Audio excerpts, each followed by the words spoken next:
Hi everyone, my name is Kayla. I'm a Bachelor of Health Science Naturopathy and I'm a naturopath at Kayla the Nutri Naturopath. Welcome to my podcast Awareness. And today I have Kelly from Anxiety Recovery Centre Victoria joining me. Hi Kelly, how are you? Hi, Kayla. Thanks for having me. No worries. Thank you so much for joining me. I appreciate it. Could you please tell us what the Anxiety Recovery Centre Victoria is? Yeah, well, look, the Anxiety Recovery Centre is a foundation, a not-for-profit organisation that was founded on a need back somewhere in the 90s. We've been operating for over 35 years on a need for greater awareness and treatment options for people with OCD and anxiety. Now, it did start essentially as an OCD organization, but anxiety is a high, key feature of OCD, and it's considered an anxiety condition. So we really kind of appreciated that the OCD was one sort of condition under the anxiety umbrella, and we sort of grew from there. And now we offer, obviously all sorts of options for people to call us through the helpline or be part of some of our other programs that can assist with, that sort of anxiety related stuff. Mhm. And what services do you provide? So currently we operate three programs. One is, and a key feature is obviously our helpline. So it's the anxiety and OCD helpline, and that's anyone can call that helpline. They don't have to have anxiety.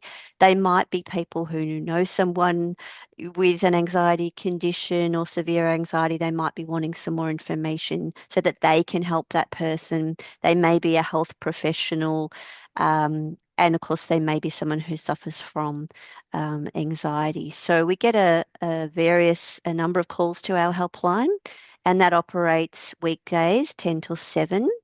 And it's a wonderful option, for people who are not knowing where to start, maybe in their journey, or wanting to help someone on that journey to recovery. Our other program is our support group program, which is very strong, and we offer, I think, upwards of 12 online anxiety support groups. Some focus particularly on specific conditions. And we've recently started some new ones this year. So ADHD anxiety support group, our carers and parents anxiety support group, um, just one of the two that we recently started.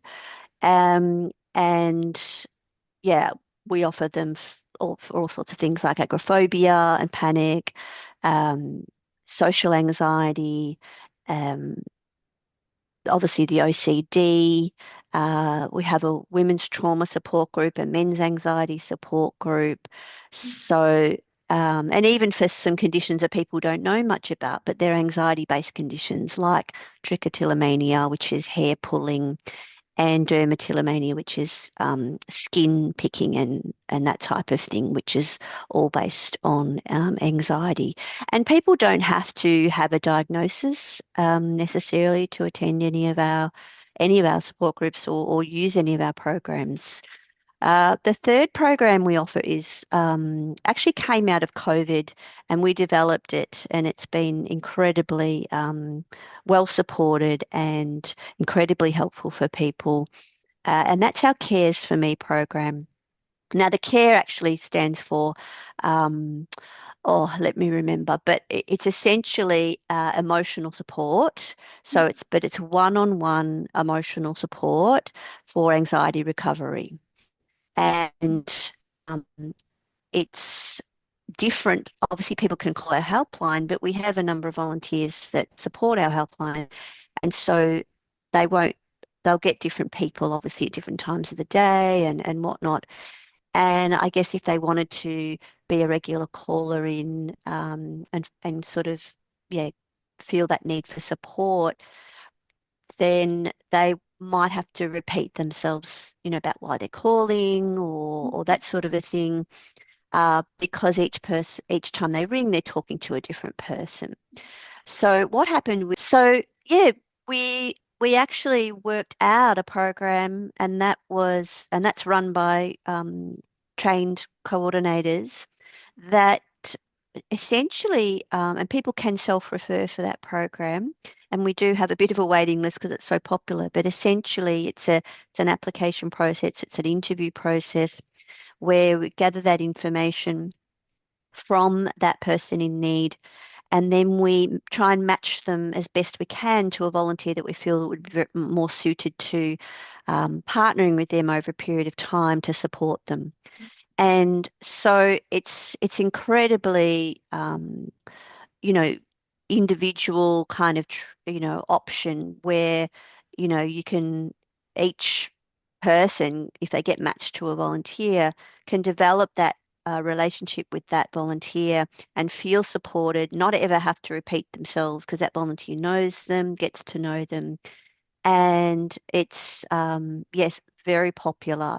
So that's the third program that we run, and yeah, it's worked out to extremely well for a lot of people.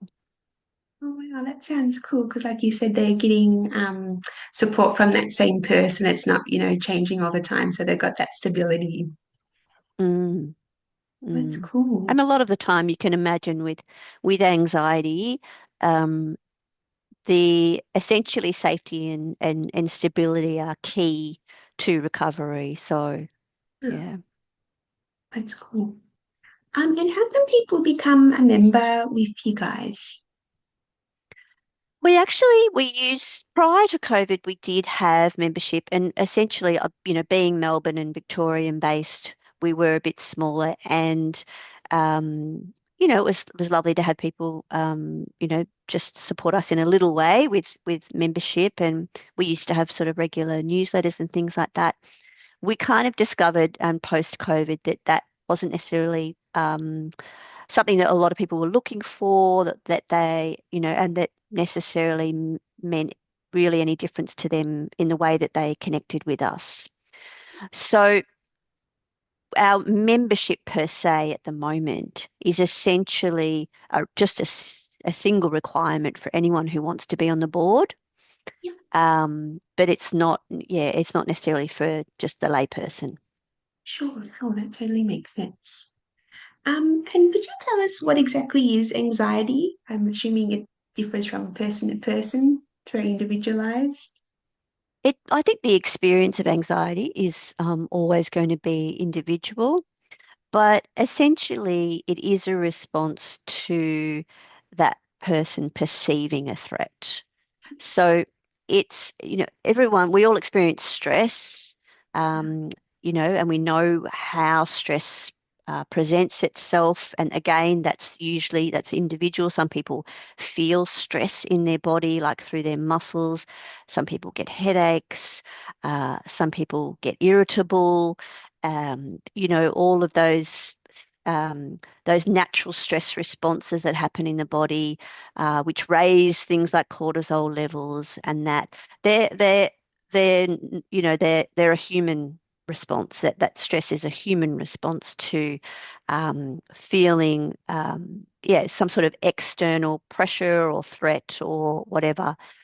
And and that's normal, and most people will respond in a way that helps them relieve that stress. So at the end of the day, and sometimes we can feel a bit stressed from worry. We might have little worries like, oh, you know, um, how did someone perceive me? Or, you know, um, something that might happen in the future. You're worried about something that might happen in the future. But and they're also a common human experience, having worries. It shows that you care, and connecting to something that's important to you. The difference with anxiety is where that stress is such a commonplace everyday experience, and sometimes to a very heightened degree, that it impacts your day-to-day life in a way. So, and anxiety, remember, it's based on a perceived threat. So it's not necessarily a factual threat. It's not um, someone's there ready to, you know, actually, harm you, or, there's actually something happening in your environment where it's obvious that you should be stressed.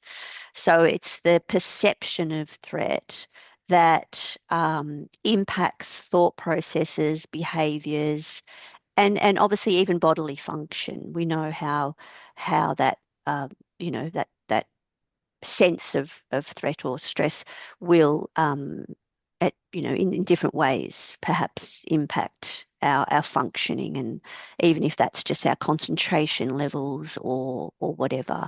So it's quite varied. It's always individual, but it's fairly consistently high, and to some degree, if you put it on a sort of a linear scale, um, sure, you might have days where you're less anxious, um, and then there are days where it's extreme and you might even have anxiety or panic attacks. But, essentially most of the time you are experiencing anxiety.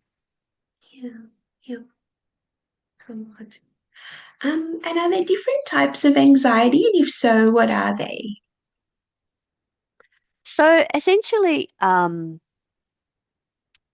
I mean, yes, I guess there are a number of different anxiety conditions. So I take it from your question is um, how they present themselves. So how that Yeah, anxiety actually manifests. And there are very specific conditions, like even just nail biting or picking cuticles on your fingers all the time, like to the point that you might make yourself bleed, or yeah, um, you know, some people might even pull out their eyebrows or their eyelashes. They might pull on their hair, and these do have particular names. Not they don't, it's not necessarily important that they be named as a specific condition, but yeah, things like skin picking is known as dermatillomania, and hair pulling is known as trichotillomania. yeah, But more common conditions of anxiety, I think a lot of people would know, are things like OCD or social anxiety. yeah, Um, and very often anxiety conditions, they don't sit alone, just singularly. They're very often related to other types of conditions. So there might be an aspect of body dysmorphia associated with someone's social anxiety, or sort of panic attacks associated with um, OCD, or other types of anxieties. So yeah, I think it's just important to know that it presents itself in very many different ways.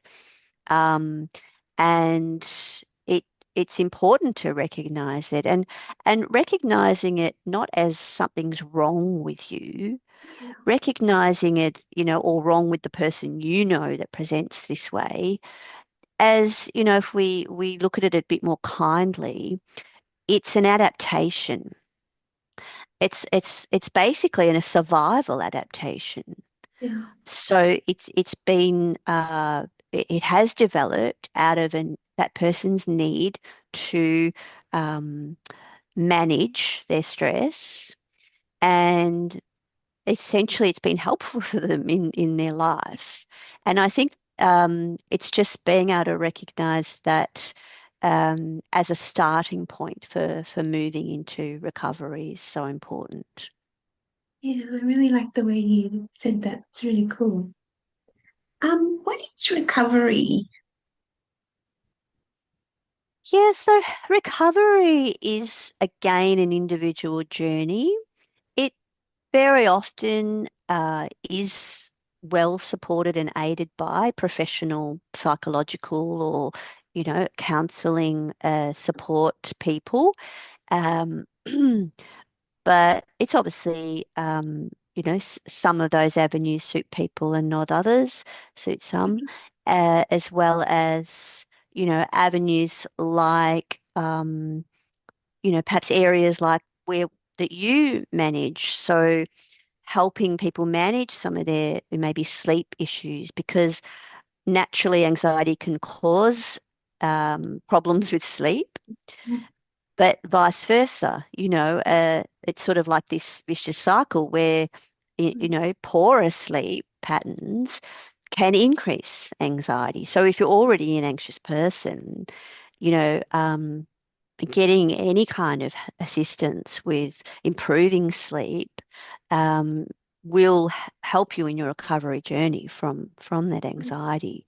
So there are naturally, and some people, and again, it might be just initially medication might be helpful, and that could be medical, pharmaceutical type of medication, which just gets that person out of that really high level, disabling Yeah. type of anxiety. And that's important for them to then be able to seek other help and function better and move towards, healing. Or it may be, you know, naturally assisted types of therapies that again aid them towards that direction of recovery. And then there are more informal ways for people to move onto that recovery journey, and that's one of the reasons we developed our support groups. So they are peer-led support groups of people with lived experience, that, yes, is always individual, but people can come together, whether it's online or in person, and they can really connect with other people in a way that they can't with someone who doesn't suffer from an anxiety condition. Can be hugely affirming and validating when you can sit in a space and feel safe and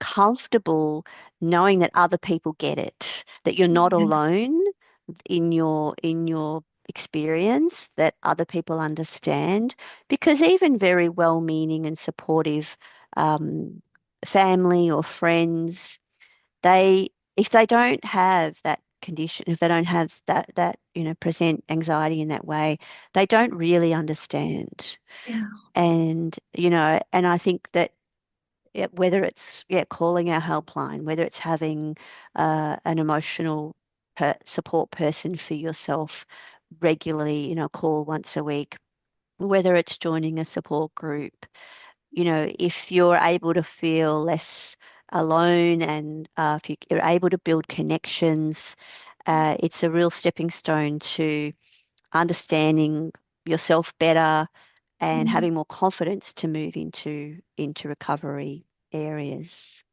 Mhm. Yeah, because like you said, I think, you can sort of feel isolated and think it's only you going through it, but when you see that there are other people going through it, you're not, alone. So that's, yeah, really important.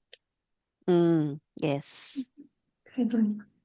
And what are recovery strategies? I assume again it depends on the person and Yeah.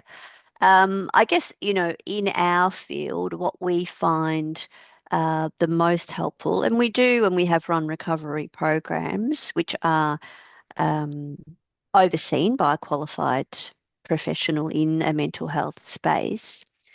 But there are a number of things that people can learn more about and start to just trial and see what works with them, um, in the field of sort of grounding activities, breathing activities, mindfulness sorts of practices that enable you to reconnect with your body, to self-calm, to self-soothe, and create a little bit of space between you know, I guess what your experience and your reaction to that.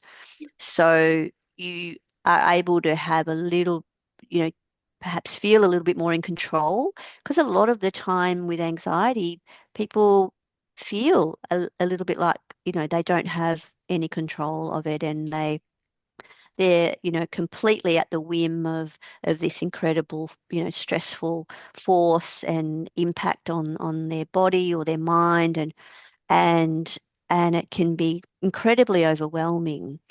So in very, beginning and small steps, when they can learn about these types of activities, discover something that works for them, that they can be able to feel like they can breathe again, they can reconnect somehow with themselves, and essentially then have a bit more clarity in their mind and a little bit more calmness in their body, that they can, yeah, have sort of be in a better position to make decisions for themselves. Yeah, that's really lovely because, like you were saying, I think we, when we're anxious and stuff, we sort of disconnect from ourselves and going back to that centering and breathing. And yeah, I think that's really important. Mm, mm. And you're talking about before volunteers. How can people volunteer with you?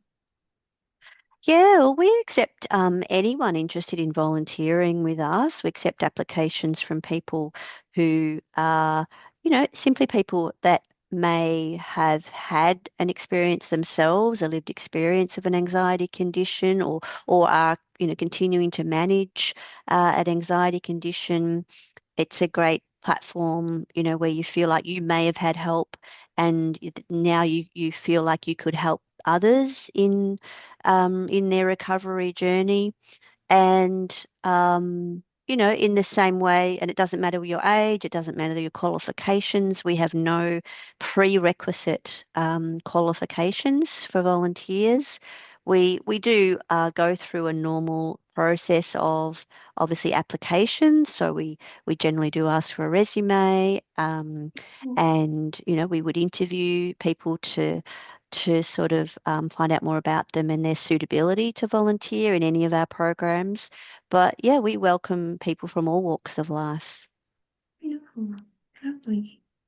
And what resources do you have? I think our website is a really good base for people to, sort of visit and, find out more themselves. We have some general information on our website, but our helpline is probably our hugest resource, because we have developed pages and pages of, referrals, information that we can provide to people. We can send them through email. It might be a simple PDF, going through a few breathing exercises. It might be more information about a specific condition. It might be a referral to someone who's qualified in treating a certain condition, or other areas where they could get information.